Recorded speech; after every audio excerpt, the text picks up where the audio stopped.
I think it makes sense because that is the precedent. It's not a legal precedent, obviously. It's a political precedent rather than a legal precedent, which I think is an important distinction. That is the precedent. Alex Salmond won a majority in 2011. He went to Westminster and said, can we please have a referendum? Westminster said, yeah, that sounds fair enough. On you go. So from that Wasn't point that of view... simple, by the way? Can I just say? I think it was. I mean, they didn't even have anybody... I mean, sophisticated political strategies deployed.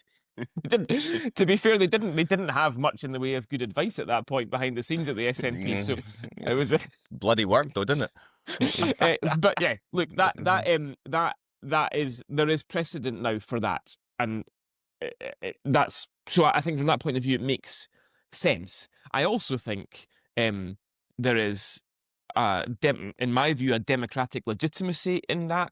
As I've said before, I actually think there should have been a referendum after 2021. I think it was very clear that that was the mandate on which both the SNP and the Greens were elected, and between them they got a majority.